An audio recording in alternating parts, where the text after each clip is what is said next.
ate ne bakola bulungi ne batagenda mu makomera kubanga bw'oba oyagala obukulembeze ate tukikwetagisa kumala kufiirwa liiso n'ofuga oli mukibe bakumenya embiriizi ogenda kubeera pulezidenti w'abantu lwaki okkiriza bamale kumenya mbiriizi ekintu kyekibale ng'okibala buki naye mulowooze ku Ssebaggala singa Mungu yali amusoma n'afuuka pulezidenti wa Uganda mulowooze eggwanga yandirikoledde ki ku bwahaji bwe ne ku mbeera zaffe nga bwe tumanyi abasiraamu tunulira mukama waffe atukulembera alina mukyala mama waffe first lady ebintu byakoze ensi yonna yonna ebirabye naye kuba ekifaananyi singa haji yali afunyeeko omukisa ogwo president ng'alina aba first lady bana waliwo first lady second lady third lady fourth lady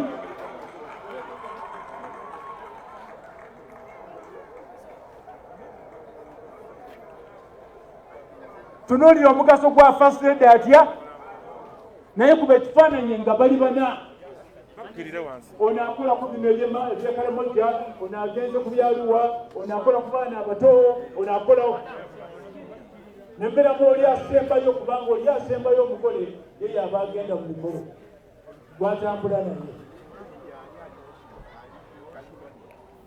embeera obunkenke bwolaba ku mulyango awo abasekirite essaawa yonna ekya People Power ate nga ye president wa National Platform ate nga y'omu okubegwanyiza entebe y'eggwanga lyaffe Uganda Robert Kyagulanyi Ssentamu aka Bobi Wine ajja kuba ayingirawo wano mu maka g'omugenzi Sharif Ssebaggala taata w'aba Ssebaggala be tumanyi abagenda okuziikibwa mutabani we Alhaji Nasser Ntege Ssebaggala. Ebyokwerinda mu kitundu kino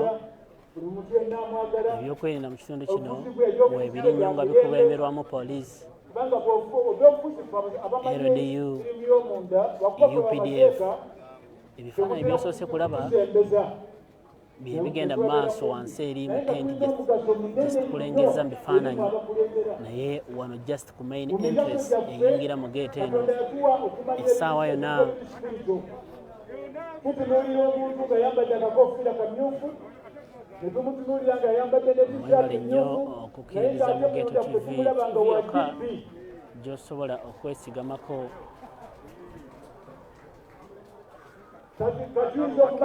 okufuna ekintu ekituufu nga bwe kiri awatali kukyedikingamu ekyenjawulo ky'osobola okufuna ku Geto TV olunaku olwaleero naye haji abadde ayagala bannabyabufuzi awatali kusosola oba wa GP oba wa People Power oba nakati abamu katunyanze nze si bannaddiini tebatukkiriza kubeera naludda naye mu mutima muli singa wabeerawo spiritual munnanga antunuulira yandirabye ndi ku mutima muli kuliko NRM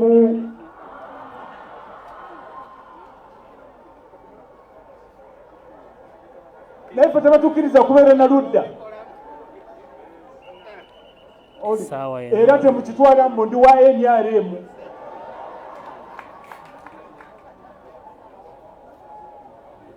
nkubiriza nga naatera okuwunzika ebigambo byange nkubiriza mmwe bannabyabufuzi okubeera nga muyiga enkola eno seya gy'abadde nayo ey'okwaniriza banne ne mutalwanagana kuttingana akati mubadde mu bumyufu bwammwe abamu bavuddemu amaaso ogenda kubeera member of parliament nga tolina liiso ogenda kuteesa ki olw'omuwendo gw'abantu oguli mu kifo kino lwaki temuyiga okubeera nga obeerawo okwerekereza ono yerekereza n'agamba nti ndekedde Besigye temukijjukira bakkiriza abavubuka era abaaliwo nze saaliwo abaaliwo mu mwaka ogwo ne bagamba mbu Paul Besigye ye yasinga abaaliwo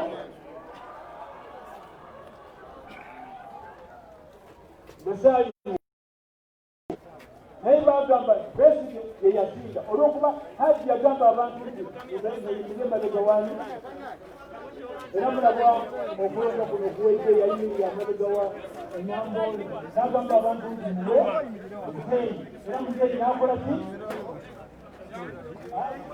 yakola naye yasinga nkubiriza ebyokuzimbira bibeera Katonda agenzi bw'oli awo oli mu kulwana oyinza n'okuba kampeyini togenda kuzimalako okuggwamu lwa byabufuzi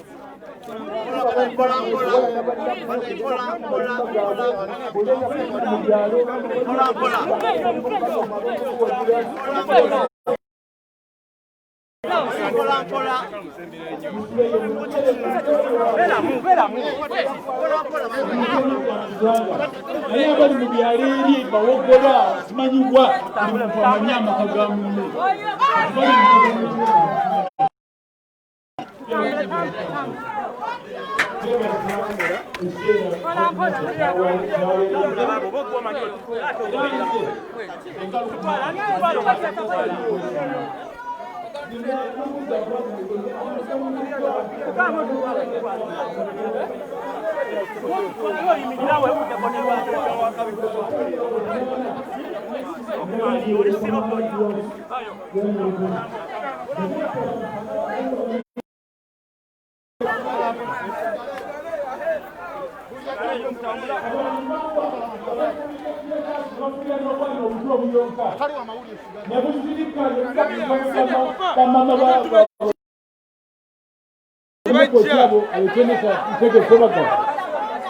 omuntu abadde asaala asiiba ayamba buli kaseera w'omusanga abeera alina akamwenu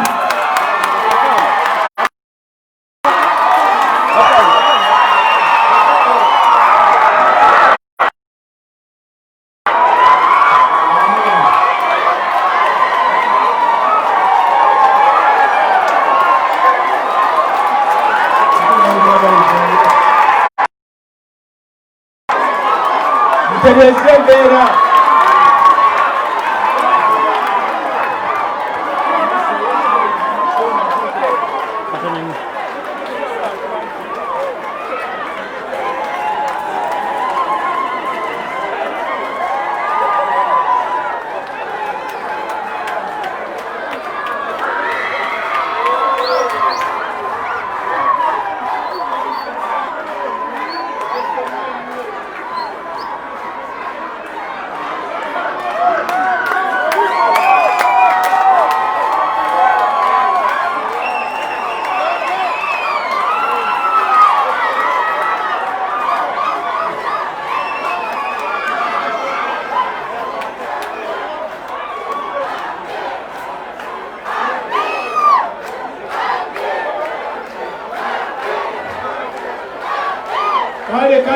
kale mukira mukomyawo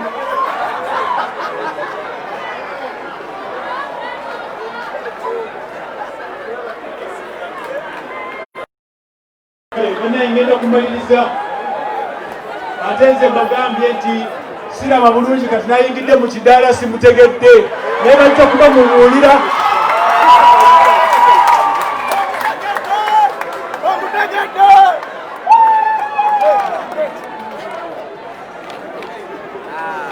aya bannamawulire mugende mukole ebyammwe temunteeka social distance please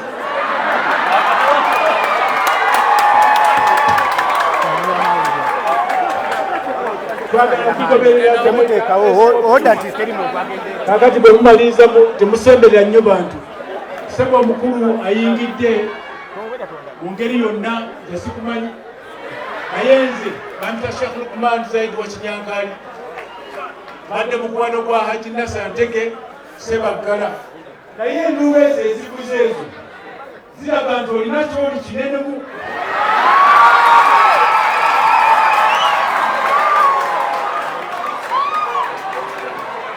n'olw'ensonga eyo kamaliza ebigambo byange n'okubeera nga nkubuulirira waba otuse nga nze senga nzendi waggulu ate nga mbadde njogera ku byafaayo bya Haji Nasantege Sebaggala n'engeri gy'obufuzi mu ggwanga mwe tuli ng'amaga nti Kage Sebaggala yali ayagala abantu bonna mu nzikiriza zaabwe ez'enjawulo mu mbeera zaabwe ez'eby'obufuzi ez'enjawulo. Kakati naawe bw'obanga okudde ekisinde ky'okubeera omukulembeze ng'ogwagala obukulembeze manya buli muntu omukwata otya.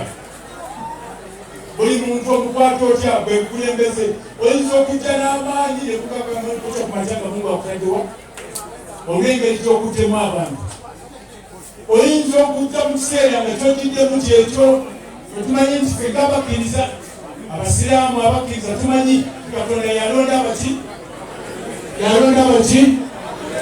kati anaddamu okutukulembera ng'ono agenze tetumumanyi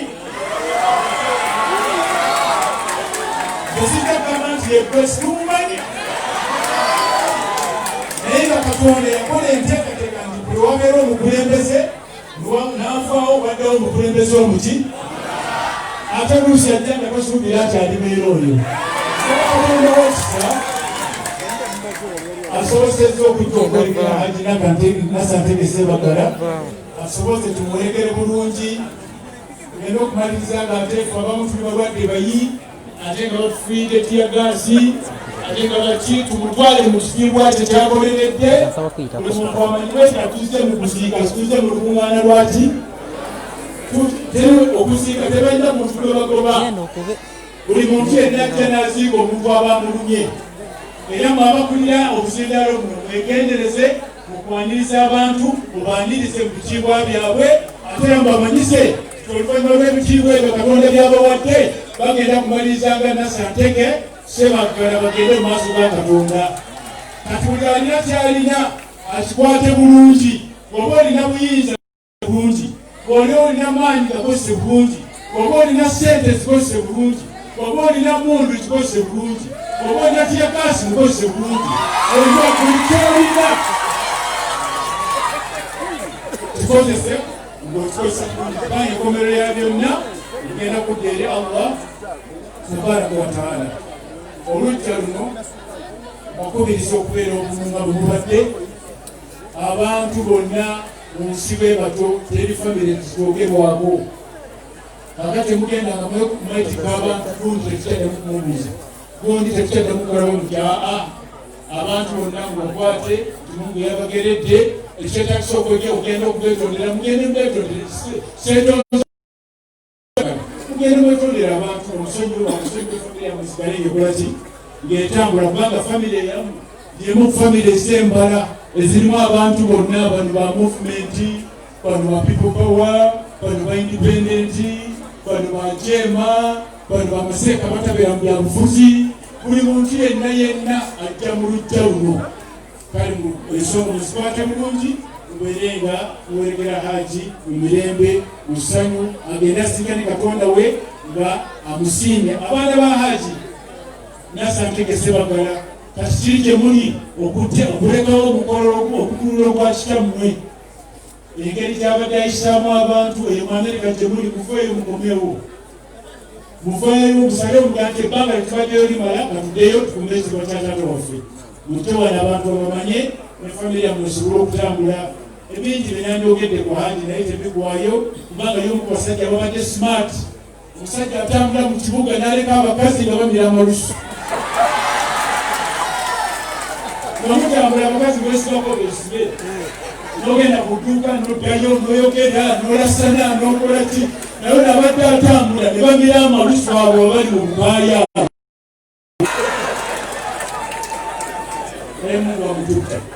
saawa yonna Simaire muli ku mumwa tayomba tamanyi kuleekaana tamanyi kukaayana ne baba musekayo abantu abasaasira busaasizi Katonda mumuze mirembe sobakatuliwo ekisa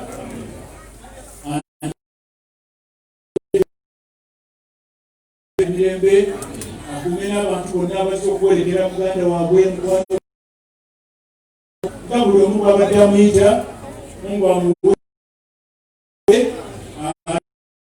Allah subhanahu nsaba wabeerawo ekigambo kyonna ekijjidde ku lulimi lwange nga tokyagadde sikigenderedde mbadde njagala kwogera ku mukwano gwange ebirungi kubanga olaba nti kunyiiziza tolina kyogenda kola nyiigira waka naye Mungu ajja kulaba ng'onyiigidde bwereere. Salaamu alaikum warahmatullahi.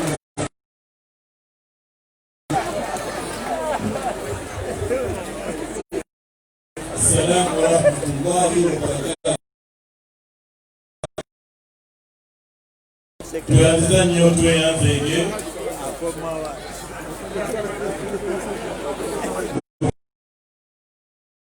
Said Wasinyakali. Kateke wano. Aini wano wano. Engatoze. Njogedde amanya gonna lwa nsonga bbiri. Ekyokusookera ddala nti yeseeka wange ekitegeeza nti mumanyi nnyo. N'ekyokubiri nti waliwo abantu be bagamba bwe bali basobole okumulabiranga ddala. So, Right Honourable Deputy Prime Minister, that's Sheikh Lukman Said Waguma Wasinyakali, all the way from Iganga, and I'm sure you had whatever he had to give us. Namuna mubiwulidde. Mu kaseera kano nsaba tukkiriziganye nti ebyekibalimu tubimaliriza era mbasaba paati eddako ey'ab'ebitiibwa abakulembeze bannabulidde mukadde wange ebyange nebyabawali ku mikono wange. Assalamu alaikum warahmatullahi wabarakatuh.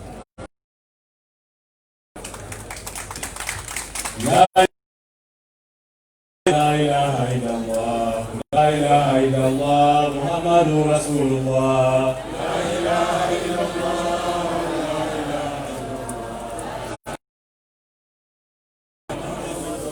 la ilaha illallah, la ilaha illallah, la ilaha illallah, Muhammadur Rasulullah.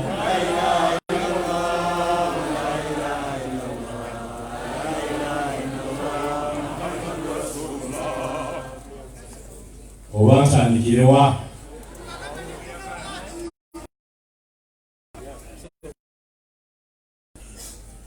omumyuka First Deputy Prime Minister Omukulu Moses Ali, mukama wange taata omukuza mu luggya lwa Nalishali Shabani Ssebaggala, Sheikh Jamilu Muwonge lw'abakuza bakama bange bamasheikhs, bakama bange ekyemengo, mukama wange addako Honorable Kyagulanyi Ssentamu, protocol bannange njagikomyawo kubanga obudde bwe twawadde twagala tukuume. Njagala okusooka okwebaza ennyo n'abamashek ababadde wano okuva luli Haji lwe yafa okusabira Alhaji Seya. Bannange mwenna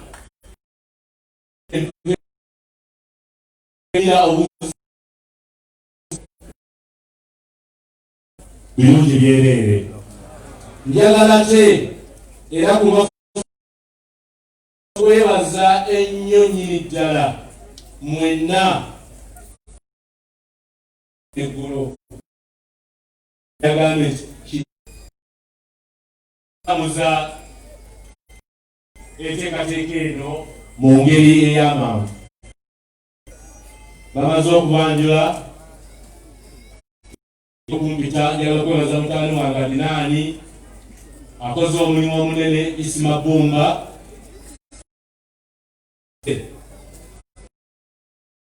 Tugenda kikola mu ngeri y'amangu ddala.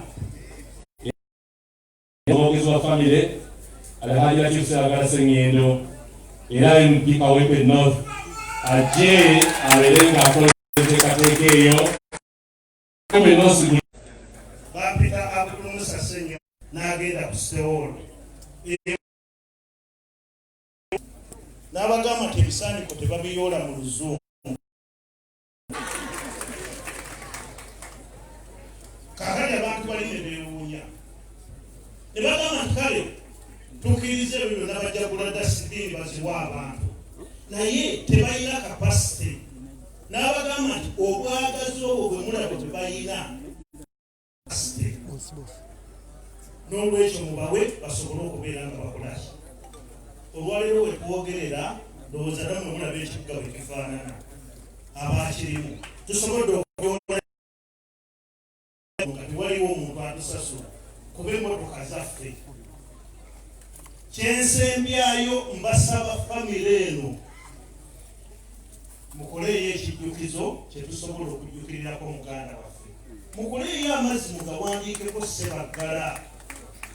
Abantu bajjasobola okubeera nga bagagula nakyowoota naye mubeeka musobola okuba nga waliwo kyetujja okujjukirirako nti bw'onywa amazzi ago ojjukira ani? Ssebaggala. Mwebale nnyo, mwebalire ddala. Allah amusonyiwe byamusoba. Tweyanza nnyo kuusa Ennyondo. Nja kusaba nga kojja Kayiira kusayidi ya kojja weetegeka osebere kumpi. Njagala mukkirize yanjule kubamu ku bantu betulina Mukama wange. Njagala kwanjula meeya w'e Ali Mulyanyama wali wano. Njagala okwanjula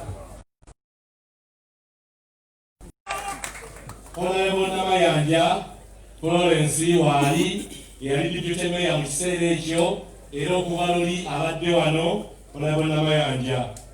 Njagala okwanjula musajja we gwe watambulanga ennyo naye mu biseera ebyo Honorable Michael Mabike Seninde naye wali awo ne Mulukakande bonna we bali awo. Speechi zonna tuzijje mu ddiiro eziri ku lisiti wano. Tuddamu okwongera okuwaniriza n'okubeera nti tusiima nnyo nnyini ddala buli weetunuulira ndaba abantu abaliko abazze nga bamalirivu okusiibula Seya. Olugulukiimu gwe bavudde wala yalina akazindaalo. Amanyi amalala nga wegafuna ku bannabyabufuzi bannange esinaba kulaba.